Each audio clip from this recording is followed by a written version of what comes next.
All right, welcome. We are live. We are live, and I'm coming at you with 5. Welcome to another episode. Come on and join in. This is Gavin Richard Presents. I hope you all are having a blessed Thanksgiving weekend. Get finished that turkey off or that chicken or ham, whatever you had, whatever your mama made. I hope everybody's doing good. We got still a refrigerator. No. Excuse me. Let me get some water. We got a refrigerator loaded with food. And I'm loaded with talk today because a lot has been going on. There's a bunch of things I could talk about with my videos and going live on different things. If you haven't subscribed to the channel, I'd ask you to please subscribe to the channel. Donate. Google Pay Gavin.grich1@gmail.com. Also, you can do Cash App at GavinRichardEsq. That's abbreviated ESQ. I hope everyone is doing great. I wanted to get into stuff. There's a lot I can talk about. I know my sister, shout out to her, Nicole's View. She's done videos on T.I. She even did a video on the recent Bill Cosby interview. And I'll be talking video tomorrow. I'll go in depth on it. But I want to do some entertainment because I'm not just about politics. I'm not just about things that are serious. I like entertainment. I'm an entertainer myself, doing stand-up and writing and doing screenplays. So I do a variety of things, and I wanted to talk about today's video is in regards to a movie that just dropped on Netflix. You guys have seen the previews for it, the commercials.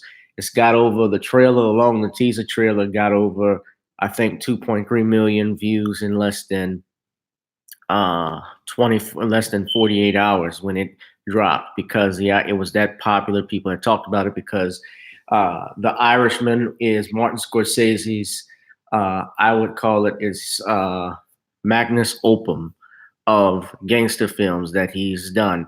The Irishman obviously has heavy hitters in it. The cast includes Robert DeNiro, Al Pacino, Joe Pesci. Those are the main stars, and of course, it's rounded out by a supporting cast, including Bobby Cannavale. He played in the last Jumanji film. He was also in a couple of other movies. He was on Boardwalk Empire on HBO, where he played the character of Gyp Rossetti. That was it. Yeah, Gyp Rossetti. He won an Emmy Award for that.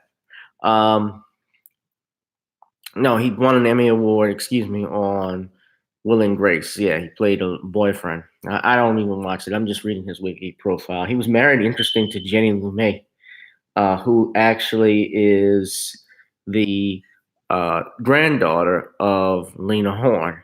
A lot of people may or may not know that. She is the one that made the allegations recently about Russell Simmons a few years ago, she's claimed it happened in 1991. And interesting enough, Russell left the country. But I won't get all into that. I don't want to talk about that. I'm sorry about that. I ramble a little bit. But no, anyway, Bobby Cannavale. It also stars Ray Romano from Everybody Loves Raymond. Anna Paquin also plays the daughter of Frank Sheeran, and that's who the story is about. Frank Sheeran is played by Robert De Niro, and Frank Sheeran claims to be a hitman for the Buffalino crime family that was headed by one Russell Buffalino, who Joe Pesci plays. And Russell Buffalino was known as the Quiet Don because he, and back in those days, mafia bosses didn't like to make a lot of noise. He basically was the polar opposite of what John Gotti was, where John Gotti was a real flashy guy. He liked to, dress in custom-made suits. The Dapper Don is what they called him as well. And, of course, John Gotti was sent to prison for the rest of his life, and he died there. But Russell Buffalino, eventually lived to be 94 years old. And I believe Mr. Buffalino, while he was in jail, he actually was released, and even in his 90s was still involved in organized crime. And some other cast members that are in it as well. A gentleman who did a great job was Stephen Graham, who played Anthony Provenzano. He was a capo in New Jersey Mafia. He was rising in the ranks. Also, you had Harvey Keitel, who played the peaceful Don, Angelo Bruno. And Al Pacino, of course, played Jimmy Hoffa. And this movie basically recounts, it's based off of a real life, real best-selling, real life story of Frank Sheeran, supposedly. And the author of the book, it was released in 2004, a year after Frank Sheeran's death, was Charles Brandt, and the book was entitled "I Heard You Paint Houses." And in fact, that's actually the name of the movie, but as its title on screen. Now, the movie had its world premiere on the 57th New York Film Festival, and it debuted on Netflix on November 27, 2019. So for the Thanksgiving holiday, my father and I actually watched it early in the morning, and I actually watched the first 30 minutes of it before he got up, and I had to restart it because he wanted to see it. But the movie it was arguably one of the best films and this is not an understatement or overstatement. This is just, I'm not saying it's just because it's Martin Scorcese and Al Pacino, Joe Pesci, and Robert De Niro. Of course, just on those names alone, the movie is going to be great. But I was very impressed with the cinematography that was done. I thought that was excellent. The editing by Miss Delma Shoemaker, who was the editor, a longtime editor for Martin Scorsese. She's done movies from Raging Bull to Goodfellas. I believe she's done Departed. The storyline was just great. And there are some spoilers in here I may or may not say, but Frank Sheeran, most people know or probably have heard because it's in the news, that Sheeran claims that he was the one who murdered the labor union leader, Jimmy Hoffa, on the orders of Russell Bufalino. Now, what was interesting is that if you read the history that obviously Jimmy Hoffa became president of the Teamsters in 1957. He was trying to consolidate his power. He needed some muscle, and he contacted Bufalino, who was one of Hoffa's biggest supporters. And the relationship with the Teamsters, and the movie talks about it, to the mob was that during the 1940s and the 1940s, when Las Vegas was just getting started, banks were not loaning out monies to casinos, mainly because it involved gambling and they thought it would be a credit risk, and they wanted nothing to do with it. So in order to get the town started, these casino developers, and obviously which was involved the mafia, and if you see the movie, another mafia movie called Bugsy, which starred Warren Beatty as Bugsy Siegel and Ben Kingsley as Meyer Lansky, you will see how, and of course it was fictionalized to some degree, but you see how the mafia developed or helped to develop Las Vegas into the city that it is now. And excuse the beeper going off, guys. You guys have heard about it all the time. It's just going to keep going off until I can get a ladder. But that's the fire alarm. So at any rate, the mafia, funded these casinos. They got the town started, and they used the Teamsters pension fund to do that. And Jimmy Hoffa would allow the mob to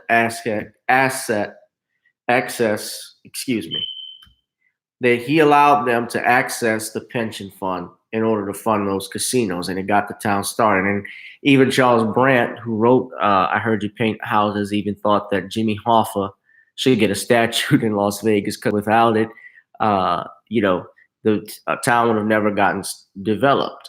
And certainly nowadays, the Las Vegas that the mob had occupied, when you talk about the Tangers and the Dunes and the Sands Hotel, those are all gone now. They've been demolished, and those casinos are now owned by large corporations that are more family-friendly orientated. As you saw, even in another Martin Scorsese classic, Casino, the character Ace Rothstein, played by Robert DeNiro, talked about how the casinos are now Disney, like Disney World. And in fact, that was on this morning, just a side note.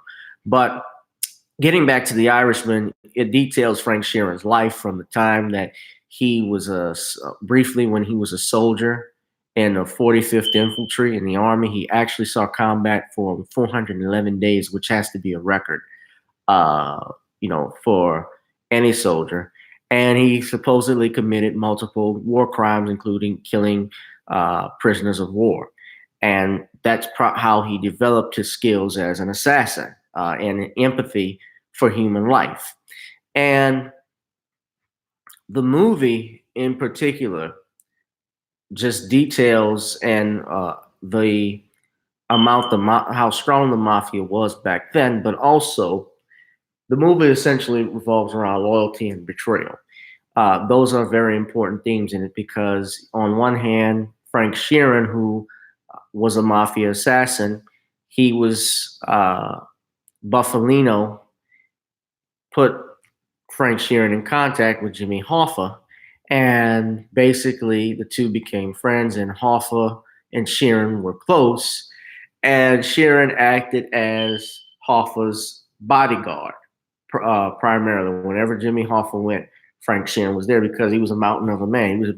Frank Sheeran was about 6'4". In actuality, Robert DeNiro is only 5'10", but they had to elevate him in some platform shoes to play, from the cinematography to the acting by the actors and the actresses, even the little girl who played Frank Sheeran's daughter. And Frank Sheeran had 4 daughters, all the way until she was a teenager, till she was an adult.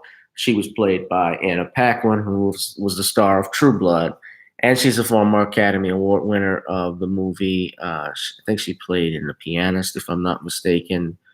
I can't even remember what role she was, but there was actually some controversy when the movie came out because Anna Paquin only had 6 lines in the film, and they tried to make it look like that Martin Scorcese was sexist and prejudiced towards women, which Me Too tried to basically railroad, and the feminists tried to railroad that movie over this. And even Anna Paquin, who identifies as LGBTQ, if I'm not mistaken, I know she strongly supports it. She even had to clap back at the critics because she said, hey, whatever Martin Scorsese wants me to do, this is what the character was. There was no anti-female rhetoric that Scorsese does in his films. This was the character. And in actuality, the character, her not speaking during most of the film, actually served a purpose to the rest of the storyline, because in the end, and this is a spoiler alert, so anybody that hasn't watched the movie yet, please step away. I'll give you 10 seconds.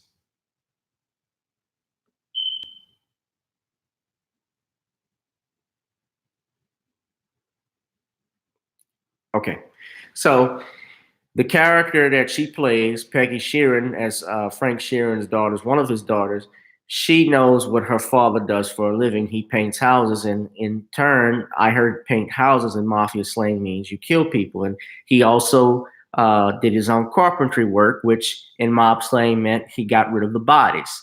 And she knew all of this stuff, and the only line that she has is when Sheeran and his family are sitting at the TV, and they hear that Jimmy Hoffa has disappeared. And his wife, I think, or one of the daughters suggested, have you talked to Peggy? I mean, to Joe being Jimmy Hoffa's wife, to which Frank says, no, I haven't. And that's the only line that Anna Paquin's character, Peggy, has, and she states, why haven't you talked to Joe? This is the only line she has in the movie. And he says, what? He said, why haven't you talked to Joe? And he said, oh, just I'll go talk to her now. But that gave it away. She knew he had something to do with the disappearance. And also, she was not, even in the movie, she was not really happy to be around Russell Buffalino very much, because she sensed that this guy was bad news, which, I mean, he was arguably, even though he ran a small family, he was one of the most powerful people in what they called La Cosa Nostra, in the mafia. He had a small family, but he had such great influence, and he ran a fortune controlling the gambling and racketeering, the prostitution, among multiple things that these crime families had back in the day. And he ran what was called the northeastern Pennsylvania area, whereas it, Angelo Bruno, who apparently was a friend of Russell Buffalino, and Harvey Keitel was great in the movie too, even though he only had one scene in throughout the whole movie. Of course, he appeared uh, in different parts of the film. Yeah, the Bruno crime family, they control Philadelphia, the Philadelphia area. So, outstanding performance by all of these gentlemen, by all the actors and actresses. And, the movie essentially with the deals with how one person was loyal, had two families. He was loyal to one, and the other was the other family that he came back to when that family died off, refused to take him back and forgive him. And essentially, Frank Sheeran dies an old man now. And the way that they played it out, the last 30 minutes, and you may have heard this from the reviews from various critics, is that scene, the last 30 minutes, which is terribly sad. I won't deny that I kind of felt sorry for Frank Sheeran, even though I knew how bad the evil things that he did and how much he was a murderer. But in the end, when he's this bitter old man, when he's this old sickly man that has to walk with the aid of crutches and walkers, and he can't, and he's in line at the bank to go talk to his daughter at work to try and make peace with her, she walks off and says nothing and closes the window. She's a teller at a bank and has nothing to do with him. Doesn't forgive him. His other daughter that he goes to, she's crying, but she wants nothing to do with him either because they knew the bad things that he did. So, all in all, a man who had a family, he chose one family and disregarded the other family. And so they wanted nothing to do with him. And it was very sad. I'm not gonna lie, it was sad. But the way that De Niro played the part, especially as an elderly man, and uh, I thought was brilliant, and I think it was actually his best movie since Raging Bull, his best role as a actor, as in being the main star of a film. And it's been a while since he has had, critical acclaim in a movie like that. But he's the best actor to me of the year. And I thought Pesci certainly and Al Pacino deserve best supporting actors. If they can't get those, if either one of them won that, I could say that was fair. As far as it goes with the Oscars are concerned, however, and I think Scorsese should get Best Director. I think it should get Best Picture. It should get everything. Even the costume designs that they had set back into the 1950s and 60s was great. Squeaky G, I already gave the spoiler alert. So I don't know I don't know when you've just came in, Squeaky G. But at any rate, The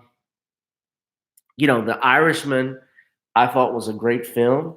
I certainly think that it should win all the Oscars this year.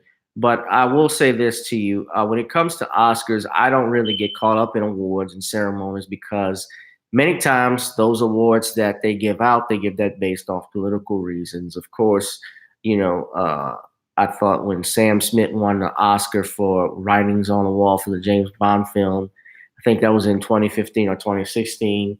That was at the height of the whole LGBTQ movement, which is still going on. And you even saw that even at the Grammys when Macklemore won Best Hip Hop Artist and Best Rap Album against Kendrick Lamar. And it had him perform that song that's very that I can't even think of. But it was about, gay love and acceptance. And they had those mock weddings with those gay couples walking down the aisle. You could tell everything was set up that way. And you notice you've never heard of Macklemore ever since that song came out. Ever since he debuted in one of those Grammys, you've never heard of Macklemore recently. He probably does I'm sure he still works in the music industry, does something, but he never had the same success as he had, uh, in previous years because the powers that be who promote these artists, that promote these actors and actresses that you see, they're the ones that determine practically what awards, who's going to get what. Let's not forget back even when Martin Scorcese, as great as a director he is, he directed arguably one of the greatest mafia epics of all time, Goodfellas. He also directed uh, Casino and Raging Bull, which Goodfellas and Raging Bull both lost Best Picture, and he only gave Martin Scorsese the Best Picture and Best Director award when he did The Departed. And The Departed basically was, in a sense, an honorary Oscar, I felt, to Martin Scorsese because The Departed really, in actuality, was based off an old Hong Kong film. And it was not, I'm not going to say it wasn't a great movie, it was, but to say it was the best picture is a farce, is so far fetched. Scorsese was great, best picture. I know it lost to Dancing with Wolves. Raging Bull lost to, I think it may have been Ordinary People. I can't, but nobody, I think that was it, but nobody remembers that. So I don't get caught up in Oscar type hype and talk because I know it's all political. The same thing with even the actors. Al Pacino won for Scent of a Woman, which was great, and he was going up against Denzel Washington for Malcolm X, and that's why I wasn't upset when he lost for Malcolm, Denzel. But of course, when he lost for the Hurricane against American Beauty, I was really ticked off then and realized, maybe this Hollywood thing is not that great as everyone think it is. That these award shows basically are there for entertainment only and to push political agendas. So I don't really get caught up in it. And then on top of that, when we saw what was the other movie? When I look at movies like Avatar, which lost Best Picture to The Hurt Locker, that made me question things as well. So it's all political.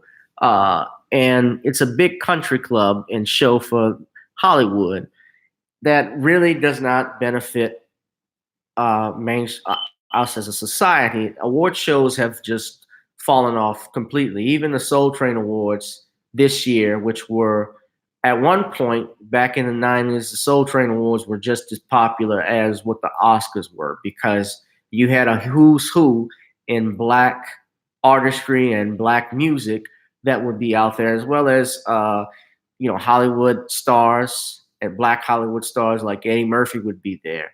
I know Whitney Houston would be there, Bobby Brown.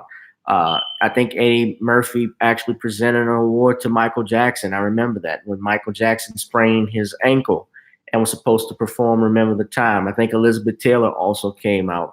You had for that. So it was very popular what Don Cornelius was able to build. But we don't have that anymore.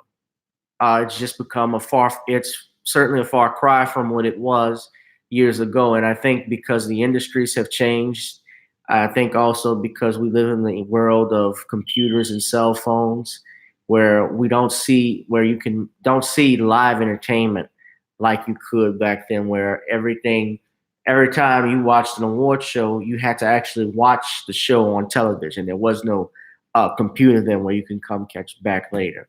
So my review of The Irishman, I give it 2 thumbs up. I encourage everyone to see it. It is long, but the good thing is you can pause it. It's not like sitting in a movie theater. And I think even Scorsese said that Hollywood did not want to make these type of movies anymore, but it was well worth it. You can also, being that it is 3 hours long, I'm wondering if Netflix actually will break it up like they did The Hateful Eight in different episodes. That might be interesting. But, the movie was produced on a $159 million budget, but it was well worth it to see Pesci come out of retirement and join Al Pacino and Robert De Niro. That was great. And also the use of the de-aging techniques really were not that big of a distraction to me. I thought everything worked perfectly. And you got to keep in mind, all three of these men are in their 70s. Al Pacino is almost 80 years old, which is a shock. But Scarface was a long time ago, it seems. So, and anyway, guys, that's it for me. You enjoy your Saturday. I'm probably gonna go out later tonight. Might do little driving and so forth. I don't know. But you guys be safe, whatever you do tonight. It is Bayou Classic in New Orleans. You guys take it easy. I love you all. Peace and be blessed.